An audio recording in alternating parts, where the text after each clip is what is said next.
Welcome to Implement This with Microsoft Business Solutions MVP Britta Rexstead and co-host Matthew C. Anderson, where we have an insider's discussion around the things we consider when implementing Dynamics 365. In today's episode, sponsored by Kingsway Soft, Britta and I talk about roll-up fields in Dynamics 365 and model-driven Power Apps. Kingsway Soft is a leading integration solution provider offering software solutions that make data integration affordable and painlessly easy. Thousands of enterprise clients from over 70 countries and regions rely on Kingsway Soft to integrate data with various business systems in order to drive their business efficiency and fully leverage their information assets. Kingsway Soft is a leading provider of Microsoft Dynamics integration software, including Dynamics 365, CRM, AX, NAV, GPSL, as well as many other applications. Check out their version 6 release of the SSIS prod, featuring 7 new components, including support for Azure Blob Storage, Google Sheets, and a new data profiler transformation component. We thank Kingsway Soft for their sponsorship, and now on with the show. And now we're back with another episode of Implement This. Hi, Britta. How are you? Doing great, Matt. How are you? I'm doing really good. I'm glad to be sitting here recording once again. Yes. So, but it is another one of those days where I get really excited when we're sitting down to record. Do you know why? Why? Another listener question. Yes. This one comes from listener Andrew. Hi, Andrew. And this is around creating relationships and lookup fields. The question is, I've noticed that some consultants will create a relationship in the new one-to-N or N-to-1 relationship area. The lookup field will be something ID contacted.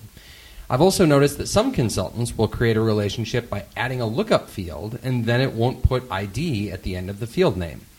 As a simple person, I get confused by lookups that are not something ID. What do you two think? I can't think I've heard this discussed on the podcast.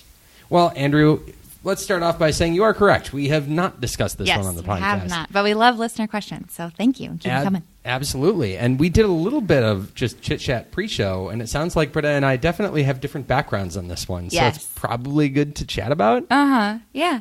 So I will start by saying that I am actually very picky about the naming of fields in general, but specifically around creating relationship fields in Dynamics.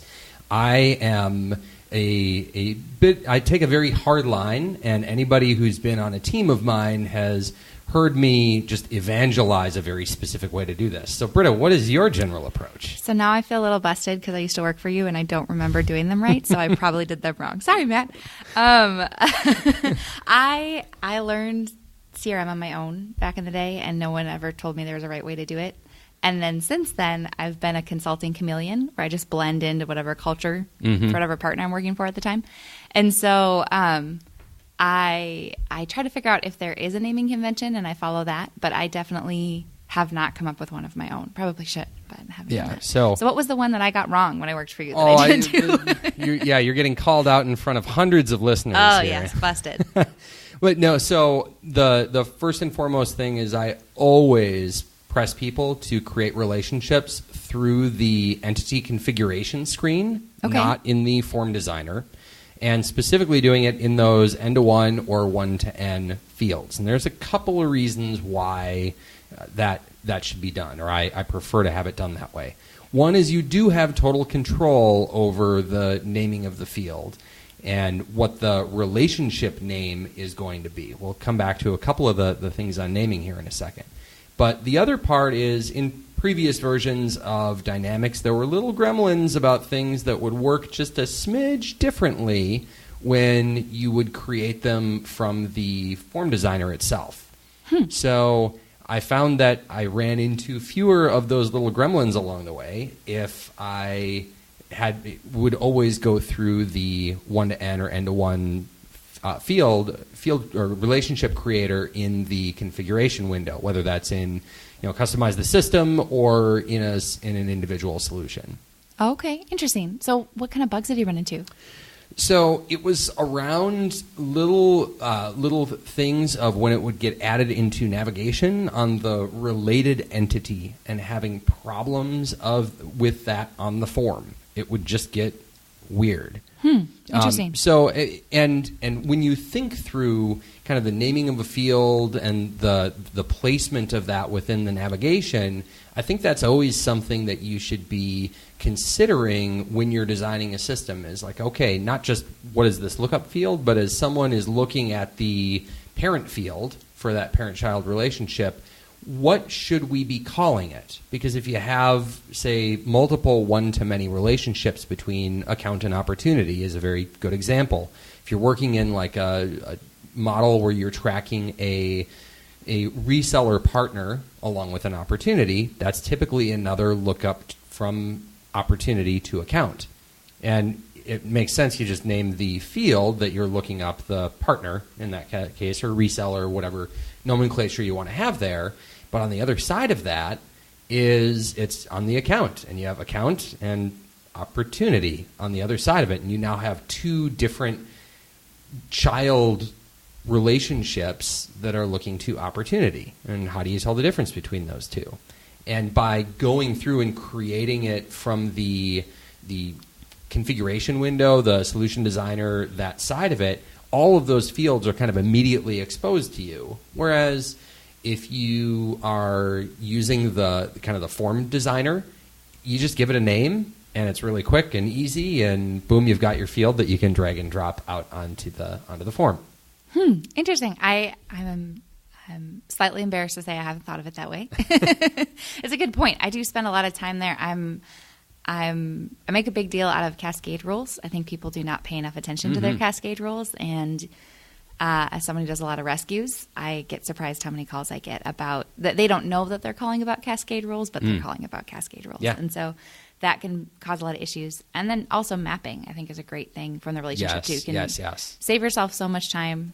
I'm a huge fan of workflows, but there's a lot of workflows that should have just been mapped in the relationship. Yeah. They should have just gone to the mapping tab there and updated that. They don't need a workflow to run behind and populate all of these fields after the fact. 100%. I believe we talked about the setting up those relationship maps between entities in a previous episode. Assuming that is a correct memory or recollection that I have, we can link to that in the show notes. Sounds good. For anybody interested there. Yeah, I think we did talk about that. But yeah, I mean, that's just another one of the places where the actual relationship designer there, rather than creating it as just a lookup field from the form designer, steps you through some of those places that are otherwise very easy to not think about or not care about. Go ahead.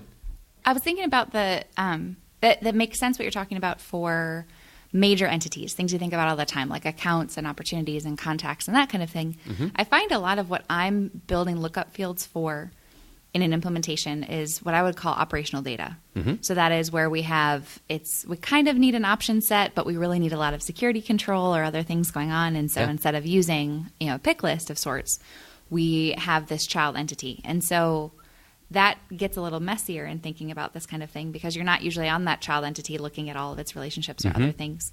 And so I'm curious, as I'm thinking about our listener question about having the phrase ID in the name, where you fall on hardline naming conventions. Yeah, so a couple of things in there. So first off, I like to have standardized naming for a few specific types of fields in Dynamics. Others I can be a little bit more flexible with. So ID is, when you look at out-of-the-box Dynamics, whenever there's an out-of-the-box relationship that it has, they have, at the end of the lookup field, they have ID on the end. And I try to abide by that same standard. And if for no other reason than to think about the person who's going to end up building a report and at some point having to figure out which field to go pull in, and knowing that whether you're building a report or whether you are perhaps a developer doing some sort of code, you have to treat lookup fields differently when you're interacting with them that way. So even though I'm not personally a developer, in the spirit of being able to play nice with the developers of the world. Always a good idea. Yeah, always a good idea. I don't want George Dubinsky calling me up to yell at me. No, never. I'm sure he's... we love you, George. Yeah, exactly. I'm sure he's called me out on plenty of podcasts before. But no, so being able to play nice in that way and just know that that is a bit of a standard that Microsoft uses when they are naming things. Following that standard is very straightforward and easy to do. Similarly, as far as other field types, another standard that Microsoft typically uses is whenever they have an option set or pick list that they've created, they use the word code at the end of the name of that field. So a lookup ends with ID, an option set ends with code. My personal thing, though I didn't actually check this anywhere, is when we started getting multi-selects, I've ended them with codes instead of code. Interesting. Because it could be multiple codes, it seemed to make sense to me. I thought about code M for a while, because code multi-select, but codes just seem so much more... I like that. That's subtle. And when we're talking about names, we don't necessarily mean that the display name needs to have code or ID in it. And actually, in a lot of cases, that wouldn't make sense. What we're talking about is sense at all. It's referred to just as the name field, but that's the one you can't put spaces in. Yeah. You're thinking about the one that once you make that field, it's locked in forever. Something I talk to my students about a lot. When you're making fields, that's one of the only things you can't go back later and change. Mm-hmm. So if you're a terrible speller, copy paste is your friend, because that's just there forever. But having those cues can be really helpful to your team and even helpful to your customers. So it's a good idea to have those standardized endings to things. Yeah, and so a couple other things getting to the naming of this. I mean, we've talked in previous episodes around using solutions, and part of a solution is having a common prefix to any field or relationship that you're creating. I mean, when you create something through a solution, you have whatever prefix letters are going to be at the front end of that instead of the telltale sign that you just configured through the base solution where it says new underscore at the beginning of it. Mm-hmm. You know, if I'm doing my own stuff, it's MCA underscore, usually like a client, something that is specific to a client name, or if it's an ISV product, it'll have the ISV kind of short version of their name at the front end of it. Whatever those things are really do help to kind of keep it straight what's out there. But when you're creating through the form designer, if you're creating that just by hitting the form designer from the record itself rather than through the solution, you have that problem where you're not actually creating it with the solution-specific prefix, unless you have that solution-specific prefix as your default publisher prefix, which not a lot of people have necessarily done. So, one more reason, kind of driving back to if you're looking at the actual field and relationship or lookup field relationship type, either from the one-to-many side or the many-to-one side, as you're creating that, you can physically see what that prefix is going to be, not only for the field itself, but also for the relationship. And that's another one of those things where if you have relationships that are looking up from a custom entity to a custom entity, it could say the name of the relationship is MCA underscore, MCA underscore, name of the first entity underscore, MCA underscore, name of the second entity. And that becomes the name of the relationship, which is just really gross. Ugly. Yeah. And especially getting back to the comment around whether it's developer or somebody writing a report, trying to parse through that information, even looking at it from Power BI and having name fields in there, that's not very helpful in understanding what is the nature of this relationship. So when you're creating it, you can be much more descriptive and specific about what is the nature of this relationship. So if you're creating that partner field on an opportunity that looks up to account, you can name it in the relationship that it is the partner account relationship rather than just underscore MCA underscore opportunity underscore account. So it gives you that little bit of visibility, and then when you go back to do documentation later on, and of course we've talked about documentation in other episodes as well and how important that is, it makes it much more cohesive. And I like that. Yeah, that seems good. So I'm curious, since you create your relationships that way, do you make your fields from the form designer, or do you make those from the fields area in the solution? So those I am less picky about. I will often make them from the form designer, especially since I've been in pre-sales roles a lot as well, and I just kind of fall into that habit. As I am working with a team, or if I'm, kind of truly acting as consultant or solution architect, I want to drive everything back to, not using the form designer, but rather using the using like the solution window. And hey, if that as the platform kind of grows and develops, my stance on that may change right now. But as we're creating things using solutions and packaging them up, kind of moving between environments, there is so much less chance for trouble if we create them from the fields list as part of an entity in that configuration window. Interesting. I actually do it from the form designer, although I always go through the solution to get to. So I make sure I'm in the right solution and have the right prefixes and all that. But maybe I'm just a little more scatterbrained than you are. I like having the context of the form. I like thinking about the user experience. That helps if I don't have the luxury of a data dictionary to work off of, or something that's dictated what everything's going to be, especially if I'm working with a client. Because sometimes I'll have someone watching my screen and we'll be doing it together really collaboratively. I feel like that can be an easier way to really imagine what the experience will end up being, and then go in and do those formatting things right away. Change your 2 option fields being a checkbox or whatever it is you got to remember to do. Yes. So that's my habit. But once again, my habit grew. I was just a child without a babysitter when I learned. So there are a lot of things that are probably not the best practice way to do it. Then you pick those up over time. Yeah. Well, are there any things that you do consider a best practice of your own? Because obviously you have some things you do consistently again and again. Anything kind of worth sharing in the vein of whether it's naming convention, where you're creating things from, or just like ways to save time or effort throughout? Great question.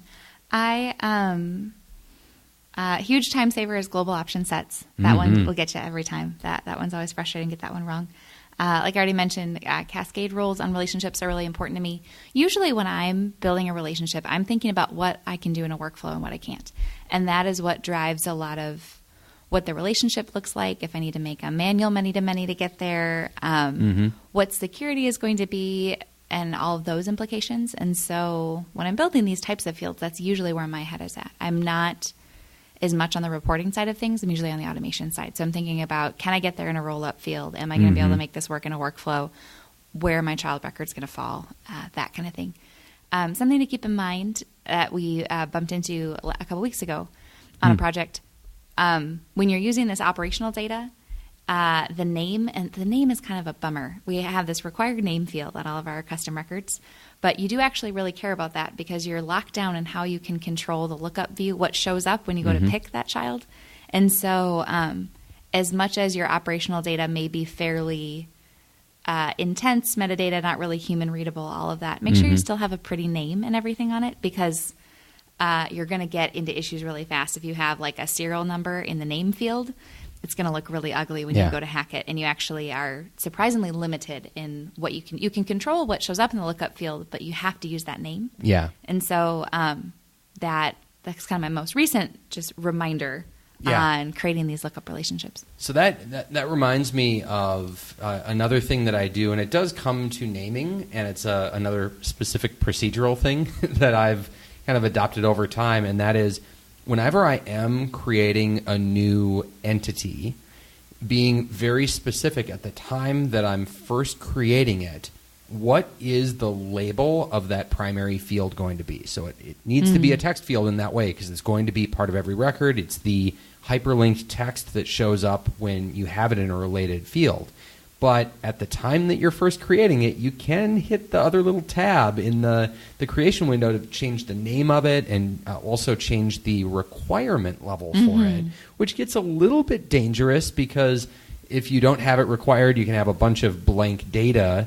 So when you're trying to look up, it really doesn't make sense because there's no thing listed as far as the hyperlink.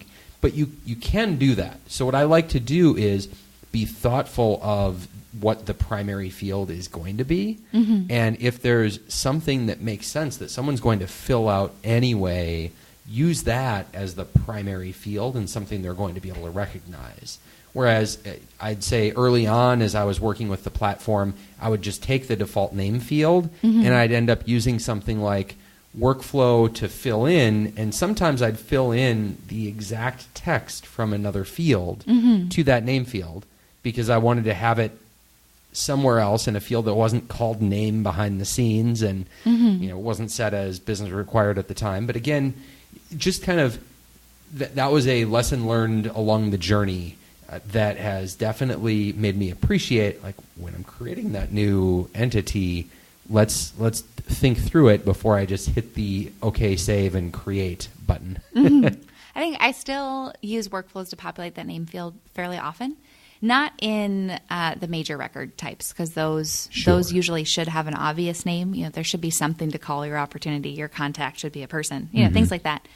But in a lot of other types of records, I find that's the fastest place users can get really exasperated is, what am I supposed to name an address? Right. Or like you have some kind of record that is not intuitive to them as having a name. And so I may have these child records where I map a lot of the data anyway for them. They're just filling in the couple pieces that they have.